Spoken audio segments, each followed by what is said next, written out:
they are guided by the compass of their conscience. From India for the world, the India Story, the show for the global citizen.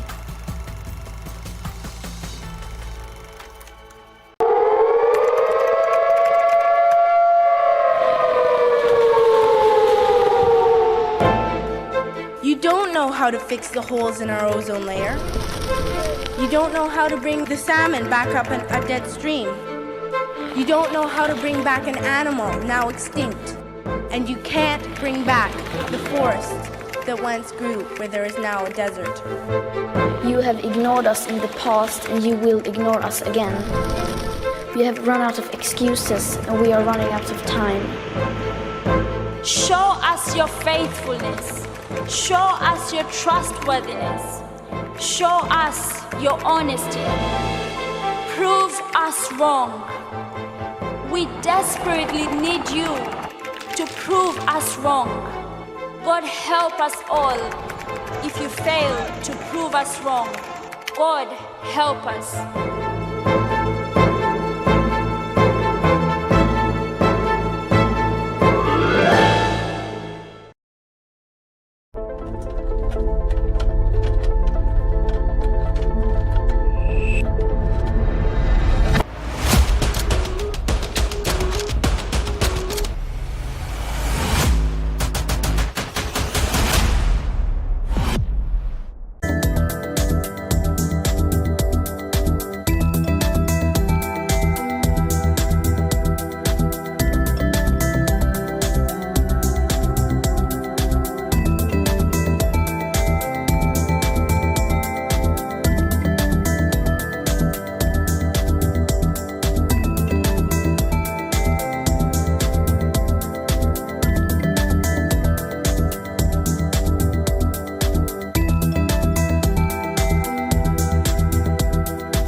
Hello and a very warm welcome. You're watching Gravitas with me, Modi Gambhir. Here's a quick look at what's lined up for you on the show tonight.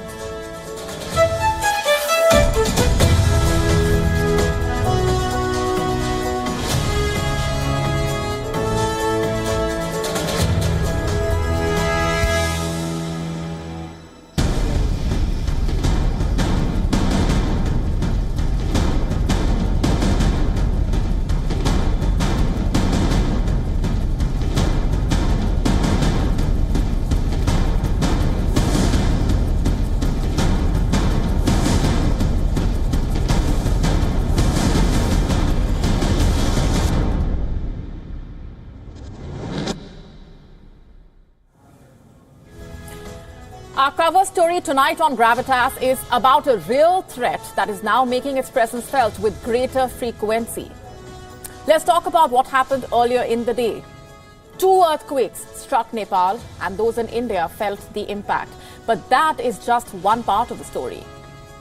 On Gravitas tonight, we take a closer look at the threat looming over us as tremors become extremely frequent.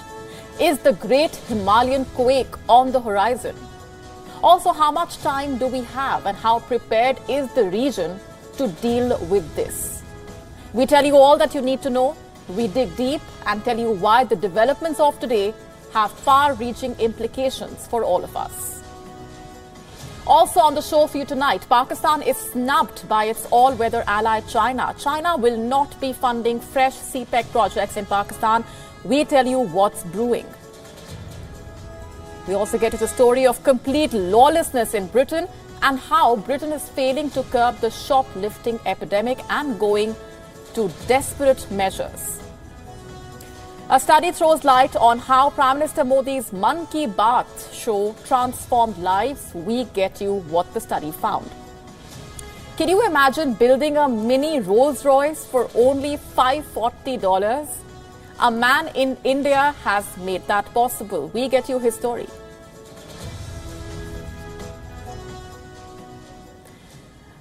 Tonight's cover story is personal. It's a story that affects me and everyone living in India's national capital region. The question I want to ask tonight is this: how long can Delhi escape an earthquake with just a minor scare?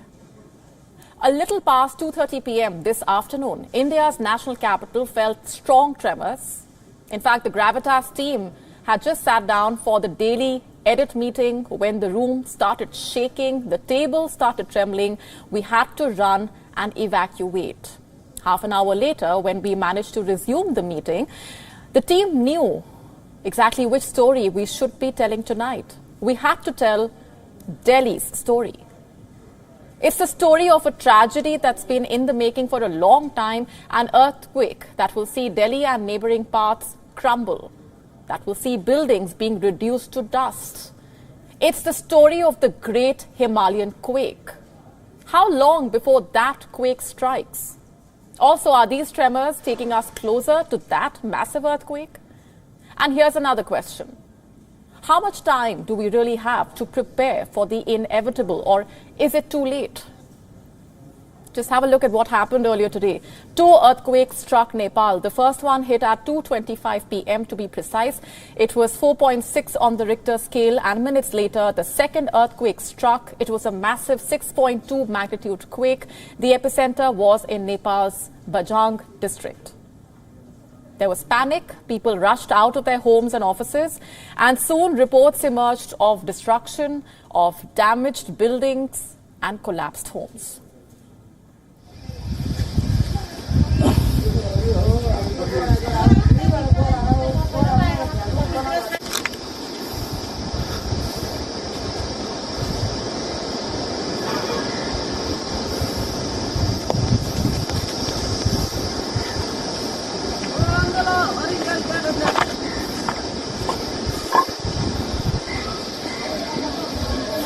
मान्छेलाई त के समस्या भएन कि The earthquake also triggered a landslide which went on to block a major highway in Nepal. So far, there are reports of at least 17 people having suffered injuries. And neighboring India felt the tremors as well. Delhi, Noida, Gurugram, Faridabad, Dehradun, all of these parts shook. I thought something was happening to me, so I waited for a few seconds. The chair was shaking vigorously. I was working, sitting on a chair, and the chair started shaking, and I felt the tremors. Like many others living or working out of Delhi NCR, we also had to take appropriate measures. Thankfully, so far, there are no reports of deaths or injuries here in Delhi. But the question is for how long? For how long will Delhi and its neighboring parts escape earthquakes with just a minor scare? Tremors are becoming extremely frequent in this part of the continent. As of 6 o'clock this evening, there were at least 8 quakes in the Himalayan region, 2 major and 3 minor quakes in Nepal alone. There was a 4.7 magnitude quake in Afghanistan. This was around 4:29 p.m. IST. There was also a minor quake in Sonipat in Haryana. This was a little past 11 a.m. Earlier today, there were earthquakes in Tajikistan and Xizang in China. And Delhi did not feel the tremors of most of these quakes because they were minor. But what if they were not? Delhi NCR is home to approximately 28 million people. Delhi sits on 3 fault lines: the Delhi-Moradabad fault line, the Mathura fault line, the Sona fault line. Gurugram sits on 7 fault lines. For those of you who don't know what fault lines are, these are zones where tectonic plates meet, which is what also makes fault lines home to seismic activities. Delhi NCR falls under seismic zone 4, meaning it is a severe intensity zone. FYI, the higher the seismic zone number, the more at risk the place is. And this categorization is not the only reason Delhi NCR is prone to earthquakes. Just have a look at the map of Delhi. It's extremely close to the Himalayas, as you can see. This mountain range was formed by the collision of two tectonic plates, the Eurasian plate and the Indian plate. The process started some 50 million years ago, and till date, the seismic activities in the Himalayas continue. Delhi is located just about 250 kilometers from the Himalayan collision zone. And every time there is an earthquake here, Delhi is exposed to moderate or high risk. Every time there is a quake in a Himalayan town or city, Delhi stands exposed. And we saw this in 1803 during the Garhwal earthquake. In 1991, during the Uttarkashi quake. In 1999, during the Chamoli earthquake. In the 1960s, there was an earthquake in the Delhi-Gurugram border. Around 75% of the buildings around the epicenter developed cracks. The quake was around 6 on the Richter scale. Some experts later corrected that number to 4.8. In 1966, an earthquake that struck Moradabad near Delhi killed 14 people in the national capital. In the year 1994, a 4.0 earthquake caused damage to one of the minarets of Delhi's Jama Masjid. What if a 6+ magnitude earthquake struck Delhi? Experts say the impact would be massive. Several buildings would be razed to dust. Experts point at newly constructed high-rises, many of which are not earthquake resistant or have questionable certification. And over the years, we've also seen an increase in the use of glass in construction.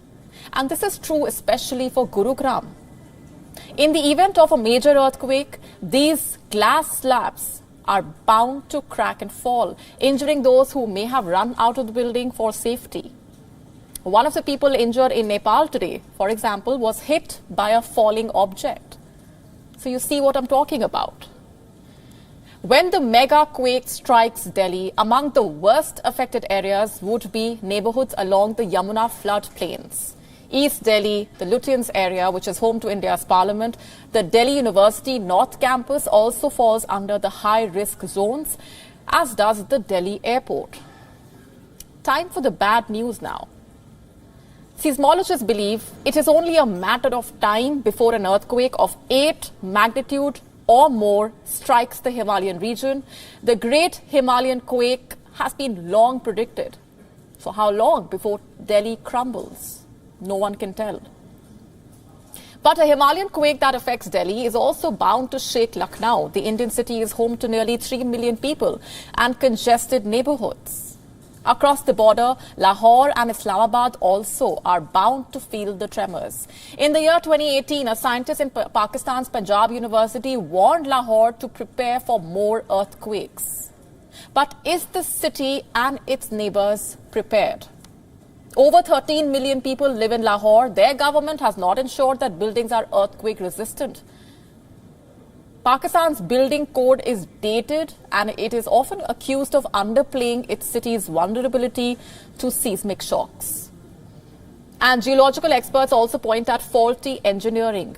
These are cities where people live in old, crumbling buildings, cramped houses. A well-maintained single staircase is a luxury, let alone multiple sets of stairs for evacuation.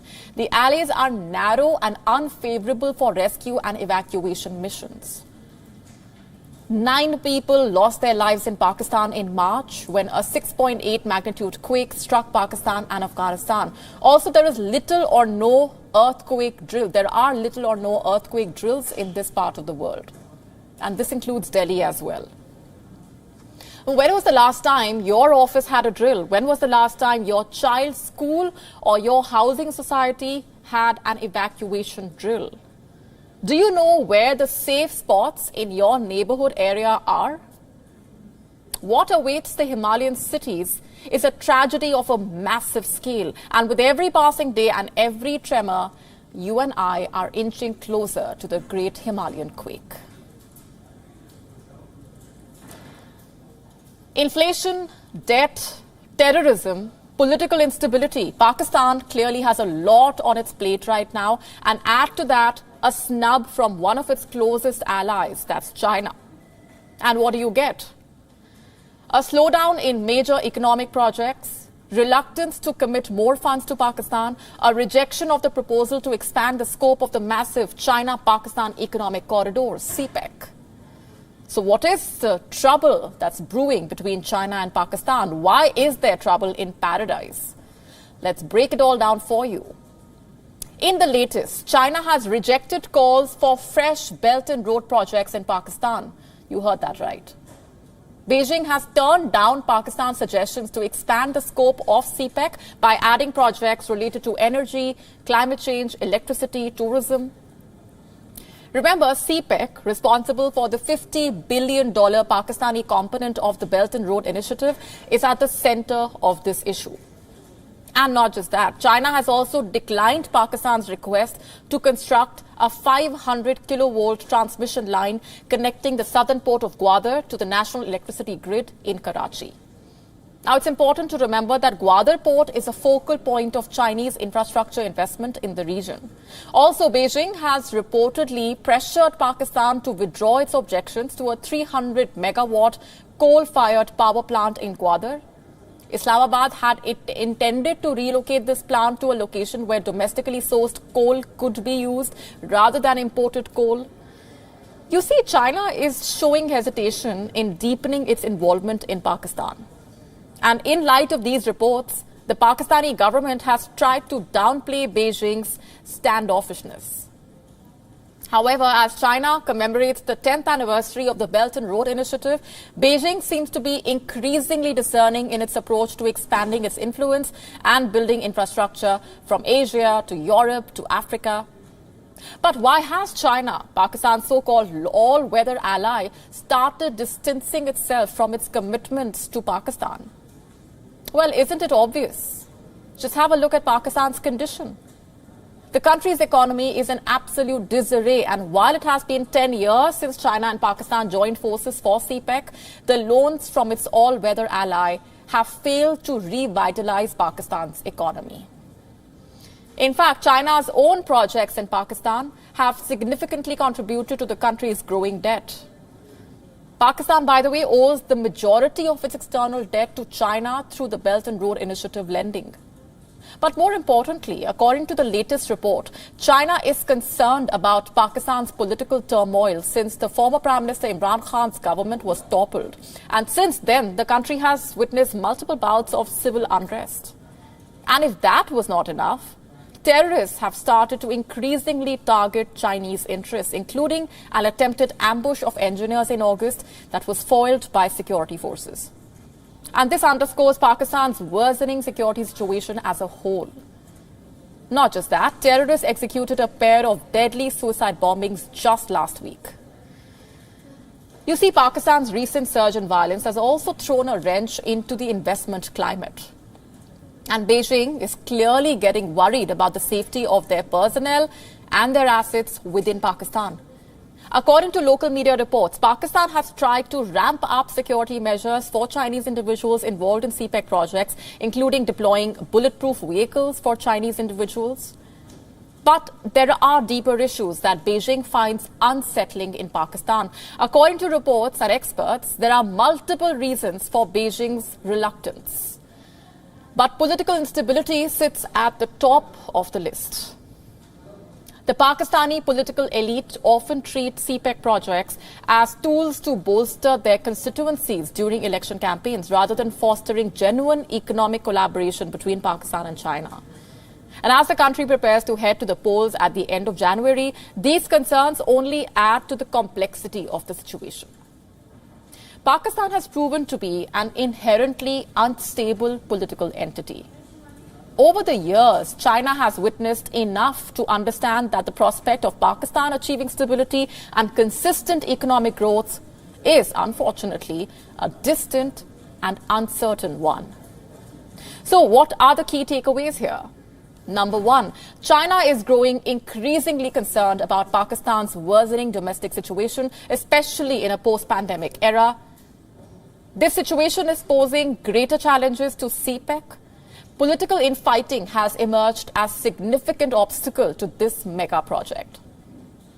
Number two, there is a lack of alignment between Pakistan's provincial and central governments regarding CPEC, leading to conflicts in regions like Punjab, Balochistan, Khyber Pakhtunkhwa. In Balochistan, in particular, there are concerns that the region's resources will be exploited. Local communities and ethnic minorities fear the influx of Chinese workers and have voiced opposition to the project. According to Chinese assessments, this internal discord in Pakistan over CPEC has led to an increased security threat to the corridor and Chinese personnel associated with it in recent years. And China views the Baloch Liberation Army as a primary threat to its presence in Pakistan. And terrorist organizations like the Al-Qaeda and ISIS have also targeted corridor projects. Number three, the Chinese side is also aware of Pakistan's highly unstable economic situation and believes that, given its current economic challenges, Pakistan may not be able to support the construction of the economic corridor. There's also anxiety that Pakistan's high levels of debt and weak repayment capacity pose significant risks to Chinese investments.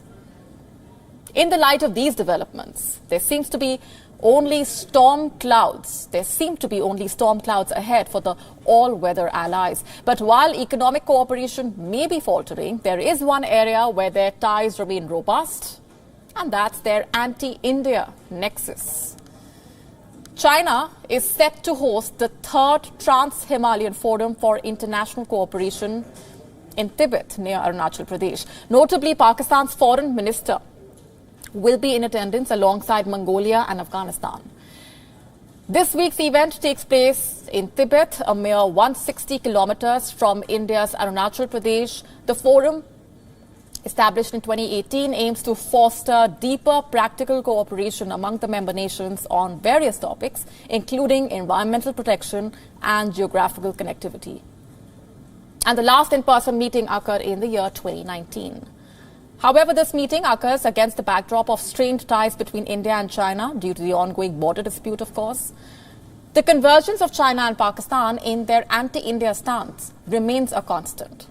While economic cooperation faces hurdles, this alignment in their regional goals has continued to shape their interactions. And as the third Trans-Himalayan Forum unfolds, the desperate bid to contain India becomes very clear. Next, we have another story from the not-so-great Britain. Just last week, we told you about England's shoplifting capital, Leeds. Well, the problem, you see, is not just limited to Leeds or England. There is an epidemic of shoplifting across the UK. And the situation is so bad that the government is turning to questionable measures. It is considering using Britain's passport database to catch a hold of thieves. That's right, invading people's privacy is now on the cards. That is how desperate the UK is. And here's what we know. Britain's passport database consists of data of 45 million people. Now, it could be used to catch shoplifters, burglars, car and bike thieves. How exactly, you ask? Well, the police would be checking the facial images of those caught stealing on camera against their personal records in the passport database. For foreign nationals who are not on the database, the immigration and asylum biometric system would be available. The UK's Minister of Policing, Chris Philip, brags that this would help them find a shoplifter with the click of a button. As of now, police forces only run facial recognition software through the police national database. It holds information only on people who have been arrested. The UK police has access to the passport database, but they don't use it to find criminals as it sits on a completely separate IT system. And they're now waiting for an integrated system, which basically would contain the information of all the databases. And with one click, the UK police will be able to sweep through all of the people's personal data. Their biometric, their address, their phone number, just about everything. And if things go as planned, the integrated system would be up and running within 2 years. But before that happens, the policing minister wants forces to start running footage of crime scenes through the separate passport system. And this would include thefts caught on CCTV, doorbell cameras, or dash cams in vehicles. For civil liberty groups, the move is an Orwellian nightmare. That is what they are calling it, something straight out of George Orwell's novel, 1984. Remember the Big Brother system of authoritarian control Orwell described in his book? The British government's plan is giving Britons déjà vu. Things are going rogue in the UK. There were 2.7 million thefts in the fiscal year 2022 to 23. Only 4.4% of the offences reported to the police led to a criminal charge. 74% of the police investigations closed without a suspect being identified. Shoplifting has risen by 25% this year. The police say there were some 339,000 cases of shoplifting, but the British Retail Consortium estimates a far higher figure. How much exactly, you ask? 8 million. Reportedly, 8 million incidents of shoplifting occur in the UK, and they cost the retailers nearly $1.2 billion. Just have a look at this map. These are the UK's shoplifting hotspots. There's Aberdeen, Dundee, Durham, Cleveland, West Yorkshire, South Yorkshire, Leeds, Nottinghamshire, City of London, Kent. Retailers invested about $850 million to shoplifting countermeasures. But did that work? The shoplifters would say no. According to reports, some shoplifters themselves have said that it's very easy to steal, that the police is not doing their job properly. Imagine that. For the longest time, the British police did not take shoplifting seriously, and now, when they have finally woken up, they are going overboard, barging into people's privacy. Has the Britain become completely lawless? Burglars are running rogue, then the police is taking extreme measures to rein them in. How did the Great Britain get here? And now the only law left in the UK seems to be that of knife and fork. What am I talking about? Well, retailers are losing billions in thefts, but guess what the Great Britain is more worried about? How you eat your burger. I'm not making this up. You see, the Great Britain has always been keen on policing the world on etiquettes, teaching the uncivilized how to behave. Carrying on the legacy is William Hanson. He is a so-called etiquette coach by profession, and he shared a video on social media explaining how to eat a burger like a civilized person. Have a look. Now, unless you're in the circus, nobody can fit anything this size in your mouth, so don't pick up the burger and eat it with your hands when it is this thick. Instead, you deconstruct the burger. Using a knife and fork, take off the top, cut, and eat like so. Did you hear that? The etiquette coach is asking people to deconstruct the burger and then eat it with a fork and knife. Why bother ordering a burger in the first place? Just get a salad. It may be a British way to do it, but you cannot impose it on others. For those who are watching me, don't let the etiquette police shame you. It's your burger. Eat it the way you want. There are no rules here and absolutely no judgments. What comes to your mind when I mention the word communication? How important do you think it is? In a democracy, communication plays a crucial role. And when the communication happens directly from the leader to the citizens, it goes a long way. And that is exactly what a study has found. It has shown just how effective the Indian Prime Minister Narendra Modi's show Mann Ki Baat has been over the years. Our next report telling you more.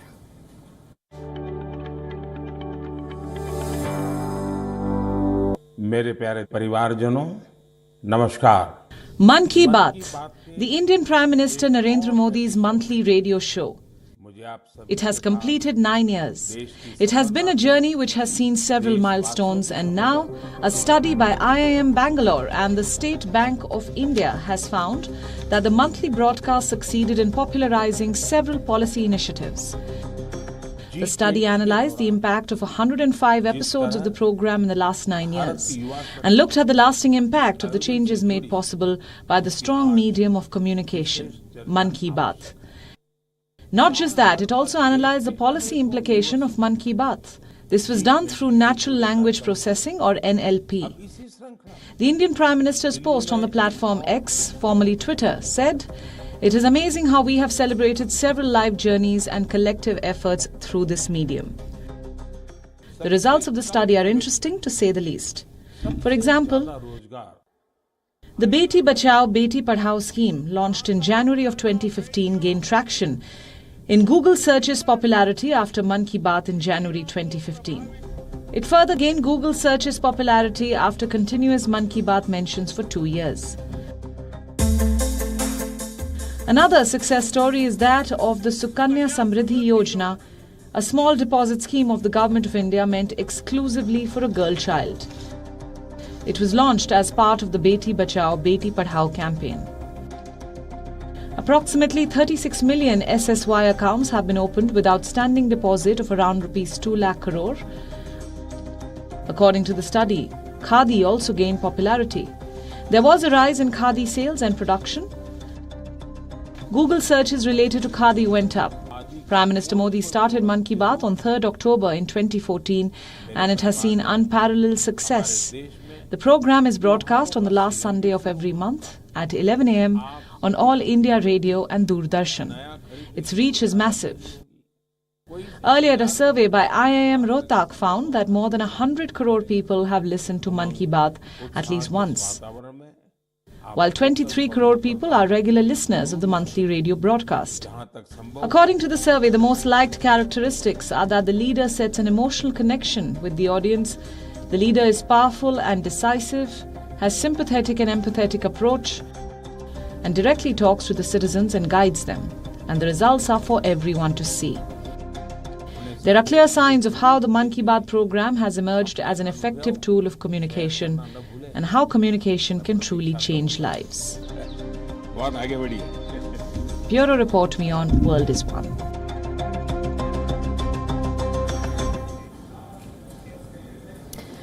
Is the Nobel Committee overlooking non-Western achievements? Is the prestigious Nobel Prize too Eurocentric? These questions are being asked as winners of this year's Nobel Prizes are unveiled. The Nobel Prizes have traditionally been an avenue to explore groundbreaking research and remarkable scientific advancements. But for a significant portion of the history, these accolades have predominantly gone to white men from Europe and the United States, particularly in fields like medicine, physics, chemistry. And many nations proudly celebrate when one of their own citizens receives this prestigious award, showcasing the strength of their research community through the number of Nobel laureates in their ranks. Naturally, these prizes have become a symbol of excellence. However, we must not lose sight of the fact that brilliant scientists from other parts of the world have made and continue to make significant contributions to their respective fields. Brilliant scientists around the world worked hard to ensure a speedy development of vaccines that can combat COVID-19, and so it becomes important to reflect on the true meaning of the Nobel Prizes and the potential they hold, and to scrutinize whether they are administered fairly, without bias or oversight. This year, the Nobel Prize in Physiology or Medicine has been awarded to a pair of scientists who developed the technology that paved the way for mRNA COVID-19 vaccines. Professors Kathleen Carrico and Drew Weissman share this prestigious accolade. The technology was experimental before the pandemic, but it has now been given to millions of people around the world to protect them against the virus that brought the world to a standstill. The same mRNA technology is now being researched for other diseases, including cancer. The Nobel Prize Committee said, and I'm quoting, the laureates contributed to the unprecedented rate of vaccine development during one of the greatest threats to human health in modern times. Here's a refresher on what mRNA vaccines are. An mRNA vaccine is a type of vaccine that uses a copy of a molecule called messenger RNA to produce an immune response. I'm not a Hollywood actor who loves to be in front of the audience and take credit for things like this. So my job was to make a vaccine, and I did it. What I realized that because they don't have the knowledge, so they are just believing, and I would tell them, just believe me, that it is a very safe and very important vaccine, and there are more will come, and all will be very beneficial for the people. And of course, the people are waiting also for the cancer vaccine, which will come, and then they might think differently, right? They are thinking right now. The Nobel Prize, among the most prestigious in the scientific world, is selected by the Nobel Assembly of Sweden's Karolinska Institute Medical University. It also comes with 11 million Swedish crowns, about $1 million. Kariko was Senior Vice President and Head of RNA Protein Replacement at BioNTech until 2022 and has since acted as an advisor to the company. She is also a professor at the University of Szeged in Hungary and adjunct professor at the University of Pennsylvania's Perelman School of Medicine. Weissman is a professor in vaccine research at the Perelman School. Kariko found a way to prevent the immune system from launching an inflammatory reaction against lab-made mRNA, previously seen as a major hurdle against any therapeutic use of mRNA. And together with Weissman, she showed in 2005 that adjustments to nucleosides, the molecular letters that write the mRNA's genetic code, can keep the mRNA under the immune system's radar. The big idea behind the technology of mRNA vaccine is that you can rapidly develop a vaccine against almost anything as long as you know the right genetic instructions to use. And this makes it faster and more flexible than traditional approaches to vaccine development. Indian scientists are celebrating the Nobel Prize announcement, recognizing that mRNA vaccines are a game changer with far-reaching implications. They see mRNA vaccines as a stepping stone to future vaccines against diseases like TB, dengue, and others. And while we are on the topic, it's worth noting India's journey as far as mRNA vaccines are concerned.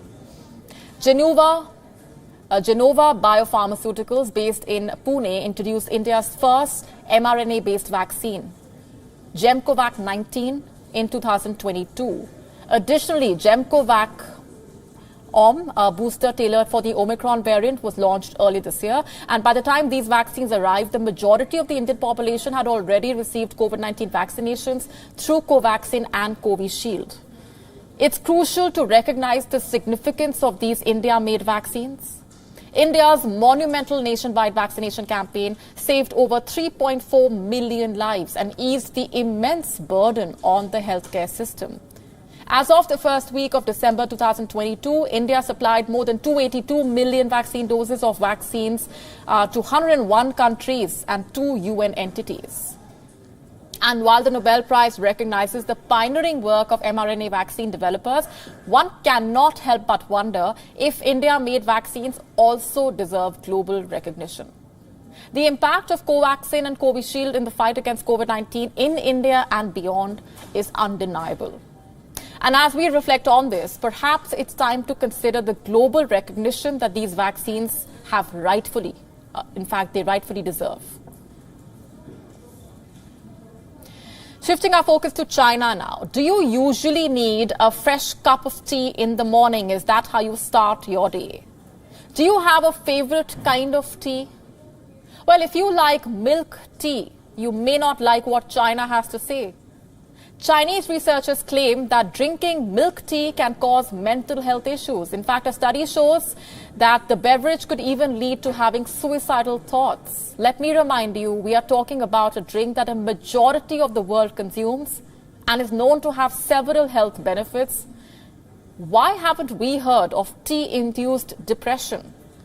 Which tea are researchers in China drinking? Our next report telling you more. Milk tea isn't going down too well in China, or so claim some Chinese researchers. In a study published on the Journal of Affective Disorders, researchers say milk tea can lead to addiction, depression, anxiety, and suicidal ideation. If you are watching us from India, you are probably rolling your eyes. How can milk tea lead to suicidal thoughts? What's the connection? Chinese researchers point at caffeine content. They say excess milk tea consumption can result in low moods and social isolation. In theory, yes. But how many cups of milk tea do you really have to consume to drive yourself to social isolation? Per 8 milliliters, a brewed tea has only 47 milligrams of caffeine, whereas coffee has 96 milligrams of caffeine. That is more than an energy drink, which has nearly 72 milligrams of caffeine. The Chinese study does not mention this, neither does it talk about the politics of milk tea or the Milk Tea Alliance. Have you heard of it? Back in 2022, a group of youth from Hong Kong, Thailand and Taiwan have united online under the Milk Tea Alliance to protest against authoritarianism. The online Milk Tea Alliance army trolled China and took on pro-Beijing trolls. Some of you may be wondering what explains the name. Why Milk Tea Alliance? Because the beverage is popular in Thailand, Hong Kong and Taiwan. But China, which is where tea is believed to have originated, likes to drink the beverage milk-free. But over the years, milk is making its way to China's teapots, courtesy the taste and popularity of milk tea and milk boba teas. Clearly, not everyone in China likes the thought or the taste of it. Bureau Report, WION, World is One. You must have heard of the curious case of Benjamin Button, a story where a man ages in reverse. One man wants to achieve that feat. His name is Brian Johnson, the tech millionaire who spends nearly $2 million every year on age reversal. You heard that right. But what's more interesting here is his daily routine, from the moment he wakes up to when he goes to bed. The 46-year-old has a strict routine which he never strays from. In fact, Johnson has dedicated his life to achieve an 18-year-old's physique. So what does a normal day look like in the life of Brian Johnson? What is the story of this millionaire? The man starts his day long before the sun rises at 4:53 a.m. Johnson does not look at his smartphone or get a coffee. He immediately undergoes a battery of health checks, including weighing himself on a sophisticated scale. The scale measures everything from body mass index to hydration levels. As a follow-up, the millionaire uses a light therapy lamp. Why?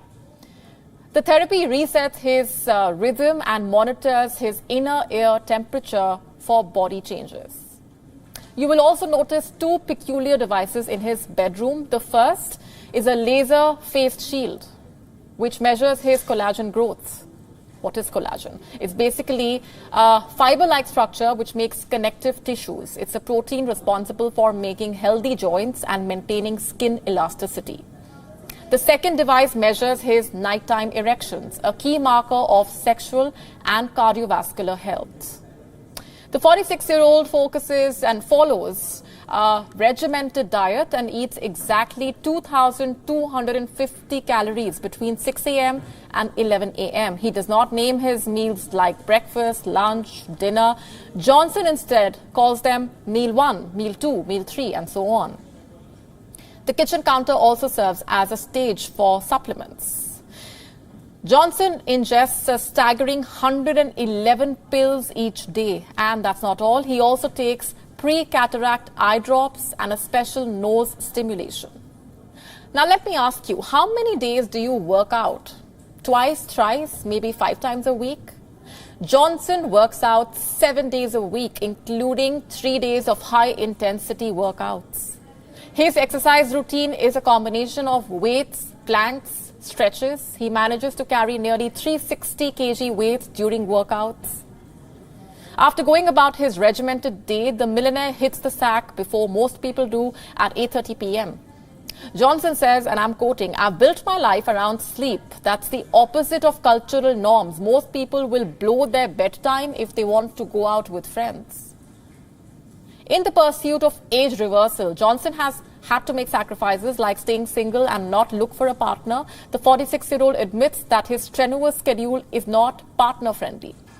He says, and I'm quoting, "In circumstances where I have tried to date, the first thing I do is give them a list of 10 things, like, here's all the things you're going to hate about me and all the things that are going to make me an impossible partner for you."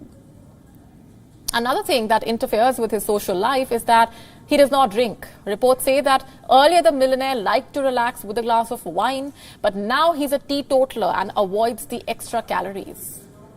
Johnson also avoids small talk, a habit not exactly conducive to one's dating life. He has confessed to not even exchanging pleasantries with his own son and prefers to devote his time to something called concentrated thought, the practice of focusing on only one thought, object, or activity. And what's that? Well, no points for guessing. Age reversal. How much does a Rolls-Royce cost? In India, the price starts from about 6 crore rupees, that is some $720,000. But what if I told you you could have it for $540? A teen from the Indian state of Kerala has actually achieved the feat. He made his own Rolls-Royce. Now, before I tell you more, I want you to know that it's just a look-alike, of course, and not an actual Rolls-Royce. Meet Hamid. He is an 18-year-old car